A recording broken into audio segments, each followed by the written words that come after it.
Hello YouTuber family, કેમ છો? સૌને ગુડ મોર્નિંગ. બોલ જય શ્રી કૃષ્ણ. ચલો આજે ખાસું લેટ થઈ રહ્યું છે. મને લાગે ગણીને લીધું ને. ઓકે ભલે ચાલો.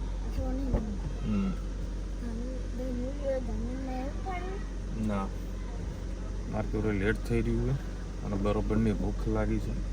કાલે જમવાનું ઠેકાણા પર આ બેટા બાય ઠેકાણા પડ્યા નતા. હું લાવ થોડા વહેલા સર નીકળ્યા બહાર કંઈક વ્યવસ્થિત નાસ્તો કરીએ જેથી કરીને પેટ ભરાય. અને પાછું અત્યારે થોડું કામ પણ છે. રસ્તામાં તો ડિલિવરી વાળવાની છે. વહેલો નીકળું તો વળી વહેલાસર પહોંચાય. કારણ કે જે છે અત્યારે થોડોક સિઝનનો ટાઈમ છે, પછી નવરા ધૂપ એના પછી મારું કામ ડાઉન ચાલુ. દિવાળીની તૈયારી આ વખતે ફેરમાં ભાગ લીધો છે, તેની બી આ વખતે ખૂબ સારી એવી મહેનત કરવી પડશે. ખૂબ એટલે ખૂબ પાછળ પડીને કારીગર જો સેમ્પલ બધા ઊભા કરીને કામ પતાવવું પડશે. એની ગુડ મોર્નિંગ, જય શ્રી કૃષ્ણ. આપણે ટીંડોળાનું શાક બનાવીશું. એના માટે આપણે એડ કરીશું 3 પડી તેલ લઈ લીધું, રાઈ અને આપણે ટામેટા, ડુંગળી, લસણ કઈ આપશે ને બેઠી થોડું વરાળિયું શાક બનાવીશું. ખૂબ જ સરસ બનતું હોય છે. એમાં એડ કરીશું જીરું, પિંચ હિંગ અને હળદર એડ કરીશું અને ટીંડોળા એડ કરી દઈશું.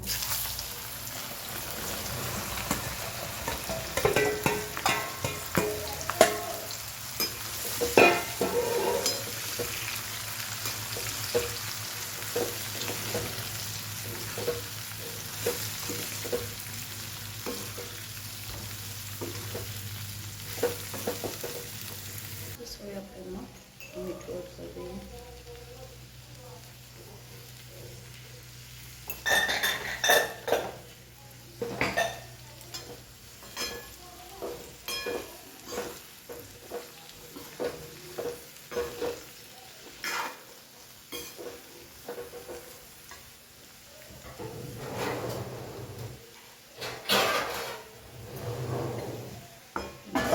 ઢાંકી લઈએ.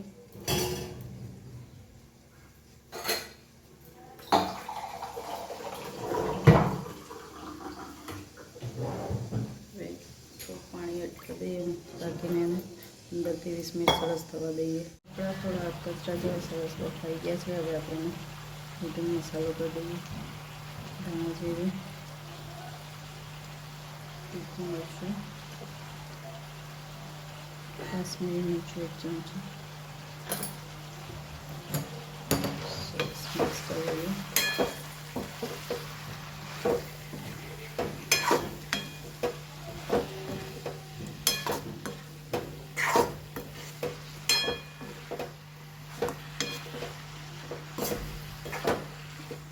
બસ હવે આપણે ધાણા એડ કરીશું. આપણું સરસ મજાનું પાથી શાક મીઠું ફરીથી રીંગણનું શાક થઈ જશે. મસાલો કરીએ એટલે મસાલો અંદર થોડું ભળવા દેવાનું, ત્યાં સુધી એને પાકવા દેવાનું. તમારા મત તલ કે સિંગદાણાનો ભૂકો અને ગોળ નાખીને બનાવો તો પણ ખૂબ જ સરસ બનતું હોય છે. આવજો, જય શ્રી કૃષ્ણ.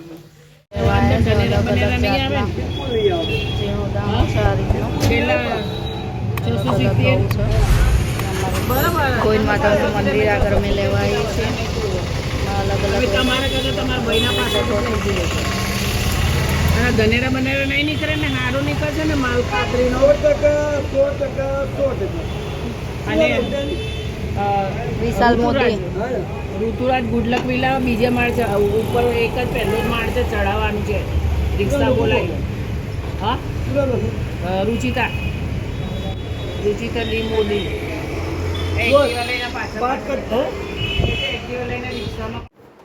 ગુડ ઇવનિંગ, જય શ્રી કૃષ્ણ. આજે આપણે બનાવવાનું છે સેવ ઉસળ. એના માટે મેં 3 પડી જેટલું તેલ લઈ લીધું છે. એમાં આપણે નાખીશું તેલમાં 2 પડી જેટલું તેલ લીધું. એમાં ચોપિંગ કરી ડુંગળી એડ કરીશું. સફેદ વટાણા મેં 200 થી 250 ગ્રામ જેટલા બાફી લીધા છે. એમાં પાણીની ગ્રેવીનો ભાગ વધારે હોય છે એટલે વટાણા બહુ વધારે જરૂર નથી પડતી. વધારે વટાણા નાખશું તો એકદમ ઘટ તમારો રગડો ઉસળ થશે તો ખાવાની મજા નહીં આવે. સાથે ડુંગળીને કાચી ગુલાબી થોડી થવા દઈએ. અને અહીંયા અમારે અહીંયા લોકલ માર્કેટમાં શ્રી હરિનો સેવ ઉસળ મસાલો મળે છે. એનાથી ખૂબ જ સરસ ટેસ્ટ આવે છે. 45 રૂપિયાનો 50 ગ્રામ જેટલો છે. એનાથી એનો મસાલો પણ એકદમ સરસ હોય છે અને રેસીપી પણ બધી લખેલી જ છે. ડુંગળીને થોડીક વાર થવા દઈએ. ડુંગળી આખી ગુલાબી જેવી થઈ ગઈ છે. હવે આપણે એમાં ટામેટાની પ્યુરી એડ કરી દઈએ. સાથે સાથે એમાં એક મેં મરચું પણ વાટી લીધું હતું.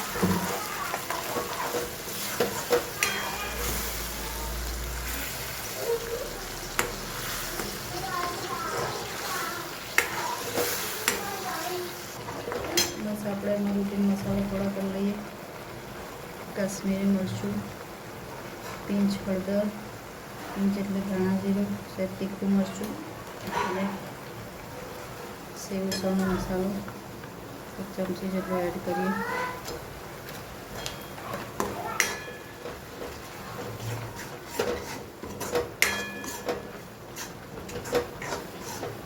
સરસ ગ્રેવીને થોડું થવા દઈએ અને તેલ છૂટું પડવા દઈએ. સાથે સાથે મીઠું એડ કરીએ.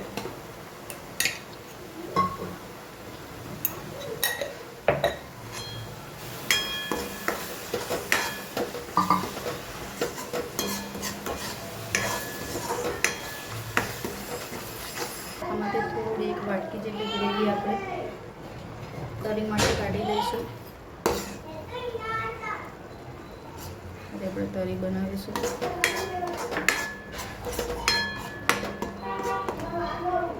સરસ આપણી ગ્રેવી થઈ ગઈ છે. બહુ આપણે આમાં તેલનો ઉપયોગ નથી કરવાનો. આપણે બાફ્યા હતા એ એડ કરી દઈએ.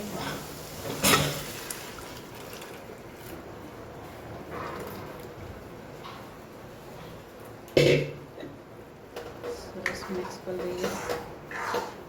બરાબર ઉકળવા દઈએ. પછી જરૂર પડે તો પાણી એડ ના કરીએ.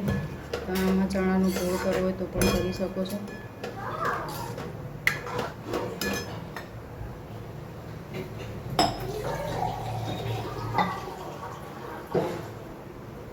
એક ગ્લાસ પાણી એડ કરીએ. કેમ કે એને એકદમ ગાંઠિયા નાખીને ખાવાનું હોય છે એટલે રગડો એકદમ પતલો જ રાખવાનો છે.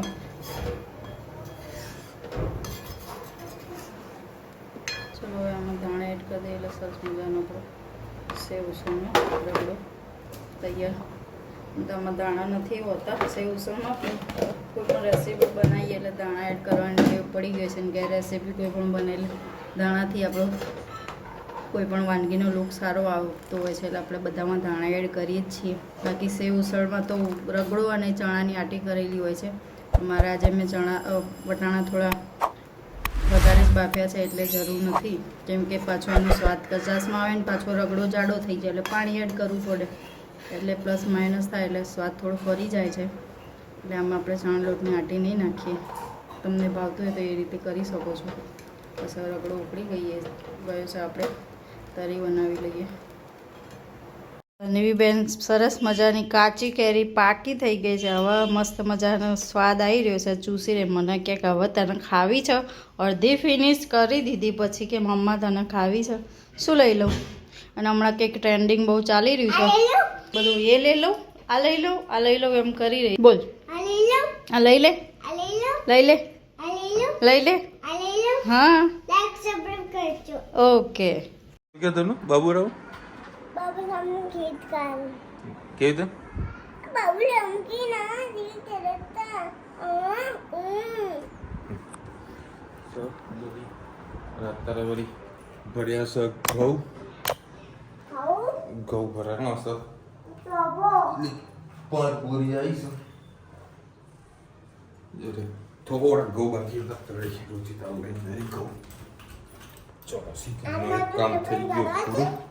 હાલો ભાઈ 10 વાગે હવે અને હું અત્યારે લાવું છું ગલેલી કે હું કયો તમારે ગલેલી કયો ગલેલી કડક લાકડા જેવી છે. મેં અહીં સીધી એના પર ધોવા મૂકી છે. જોરદાર ગંદી થઈ છે.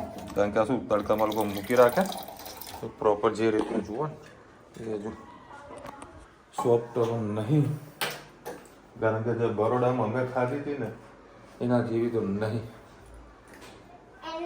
લેવેલ લેતા એ 4 થેલી હતી મોટી. મેં તો શું ભાવ? મારે કે 300 રૂપિયા. મેં તો મારે આખી ગાડી નહીં જોતી. એની લાય તું ભાઈ લાય હું કરો શું બનાવે ઘણો તને ભાવ ને વાવ હાલ ના ખાય ધોવાની છે બરોબર ને. અરે હાલ રહેવા દે ભાઈ, સોફ્ટ થવા દે ને ભાઈ. સોફ્ટ તો હાલ ના થાય. એ ધીરે ધીરે સોફ્ટ થશે એને એમને એમ રાખ. ખાસી જાને સર કઈ દઉં?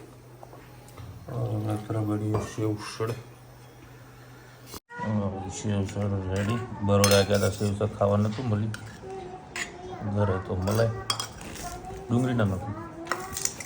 સ્પેશિયલ કાપીમાં ડુંગળી બધું મજા જ નહીં. નાખું? ગાંઠિયા ના ડુંગળી સાઈડમાં કંઈક ખાલી. બરોડામાં ગાંઠિયા એવા હોય ને ડુબાડીને રાખો ને તો એને કશું ના થાય, અહીંયા ખવાઈ જાય. અત્યારે હું જોઈ રહ્યો છું મટકા કિંગ વેબ સિરીઝ. કાલ રાત્રે નદી આવતી હજુ પૂરી થઈ નહીં. કાલે 2 વાગ્યાનું રાત્રે 2 વાગ્યાથી મટકા કિંગ સિરિયલ જોઈ. એક વ્યવસ્થિત મંગાવી ત્યારે બંધ કરી. અત્યારે કંઈક ત્રીજો એપિસોડ આવ્યો છે. 1 2 ત્રીજો એપિસોડ આવ્યો છે. સારું છે વેબ સિરીઝ. મોબાઈલમાં સોરી ટીવીમાં નાખી દઉં શાંતિથી જોઈએ છીએ. મતલબ હું એકલો જોઉં. જાન્યુઆરી ઉપરથી આવી છે વિડીયો એન્ડ કરવા માટે મને લાગ્યા વિડીયો એના જોડે એન્ડ કરાવી દઉં. અને જાન્યુઆરીના જો સ્કૂલનું કંઈક સેટલમેન્ટ થયું નહીં એટલે ઘઉં ભરે તો ઘઉં ભરાઈ જાય. એટલે કે બીજું તેલનો ડબ્બો બાકી, એ તેલનો ડબ્બો નોંધાવવાનો બાકી છે. એ પણ કામ પૂરું કરવાનું. રાતે મસ્ત વાતાવરણ થયું ને સાંજે જોરદાર. અમદાવાદથી આવતો હતો ને એટલું વાવાઝોડું હોય તો મતલબ નોર્મલી પવન ખાસો ફૂટ્યો અને અત્યારે બી સારી બી ઠંડક છે. આવ્યો કે આવી ઠંડક વ્યવસ્થિત રેગ્યુલર રહે પણ ગરમીથી બધાને રાહત મળે. ગરમી બધા શેકાઈ જવાના છે. હજુ કંઈક 20 કે 30 તારીખના આસપાસ બીજી કંઈક આગાહી છે કે ગરમી હજુ વધારે પડશે. ભગવાન બધાને સહનશક્તિ આપે ગરમીથી. ચલો મળીશું નવા વિડીયો સાથે, નવા અમૃત મસ્તી સાથે. ત્યાં સુધી હમણાં આપણે જય હિન્દ ભારત માતા કી જય. અને વિડીયો ગમે ફટાફટ લાઈક કરો, શેર કરો, સબસ્ક્રાઈબ કરવાનું ભૂલતા નહીં. રાધે રાધે.